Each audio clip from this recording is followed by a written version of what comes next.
I love this play by Roy. It's just a double kill, but there's a lot more to it than meets the eye. Check it out. Got that kill. Perfect communication and execution from Red. Absolutely. Now Roy with four. Roy with a 4. Roy with a 4. We're looking for oh!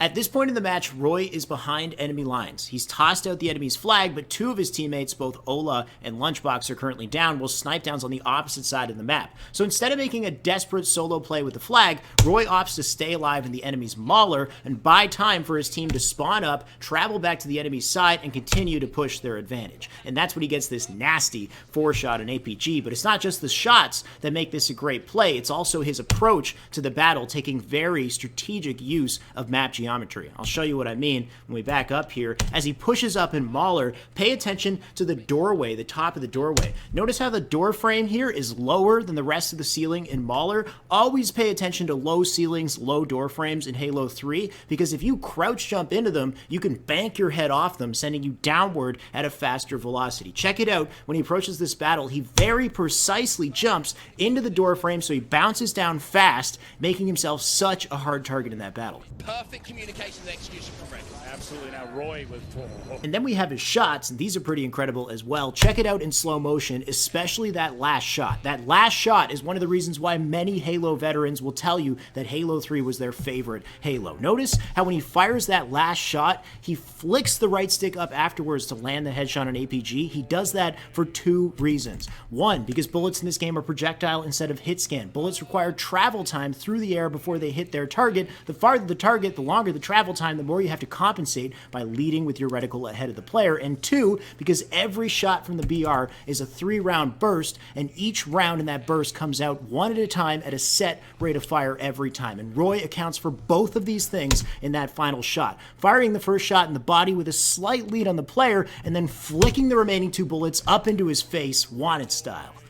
Absolutely. Now Roy with four. So we got the kill, but he's not out of the woods yet. His best bet for staying alive is to retreat back into Mauler, but Snakebite is waiting for him on the other side, and somehow, despite the fact that he's one shot, he lands that beautiful 2-shot beatdown. And there's a couple things that go into this. The first one seems like a minor detail, but I feel like it goes a long way. He's one shot here. He knows he can't stay in this hallway. He can get shot in the back from the base, so he's retreating into Mauler, but instead of just flying into Mauler, he takes his time to very carefully shimmy his way around this corner as he tosses that nade. You can see, and this is beautiful because it allows him to avoid the counter nade by Snakebite. Snakebite tosses a nade in, he very carefully wraps himself around the corner, removing that angle out from behind him while completely avoiding the splash damage from this grenade. He takes no damage from it. On top of that, he waits for Snakebite to come in, perfectly times his jump because he knows he's one shot, he needs to be a hard target, times the jump to counter Snakebite's jump, and he knows in this situation his best opportunity is a 2-shot beatdown. 2 shots with the BR,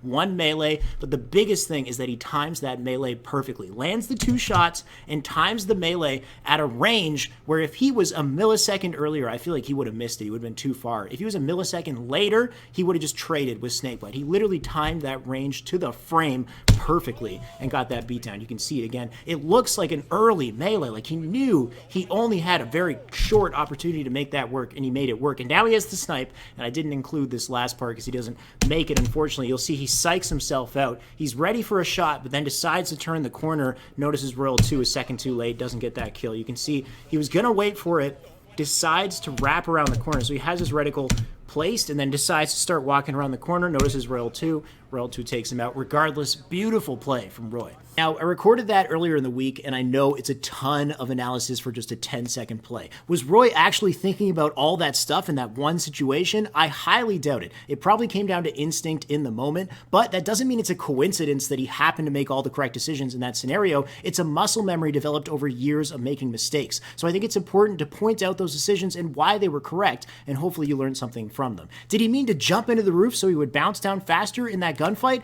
I don't know, man, but clearly it gave him an advantage in the gunfight, and clearly pros think about it and will use it when it makes sense to do so. I mean, look at this play from Lethal. He should lose the game here. This is a terrible play. Lethal just jumped into 3 players on blue team. It's 48-46. He should be throwing his life away with this play, but somehow he manages to get a trade. How does he get a trade? He takes advantage of that mechanic in a split-second scenario here to cheese the hell out of Fantasy. 1, 2. What the heck? That would not work in any other environment. He should be dead, but he manages to live. And check out his commentary. He has some great commentary for this. I get shot, I'm afraid. APG starts screaming 3 red gold. I jump out for some reason.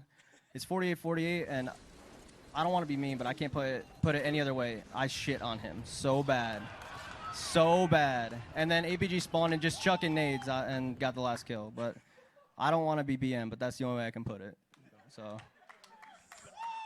So a quick video today. Hopefully you guys enjoyed it. I know I haven't been as active recently on YouTube, but I will be getting back on the grind, so stay tuned. In the meantime, remember to like, comment, subscribe, hit the bell beside the subscribe button, keep in touch with everything the moment it comes out, and join me right now on twitch.tv at twitch.tv/theshyway. I'm currently streaming some Halo 5 SWAT and Team Arena. I've got a tournament to cast tomorrow. There's a SWAT tournament with Swatnation happening tomorrow at 2 p.m. Eastern. I'll put all the relevant links in the description. Come join me and hang out. It's going to be a fun 420. Hope to see you guys there.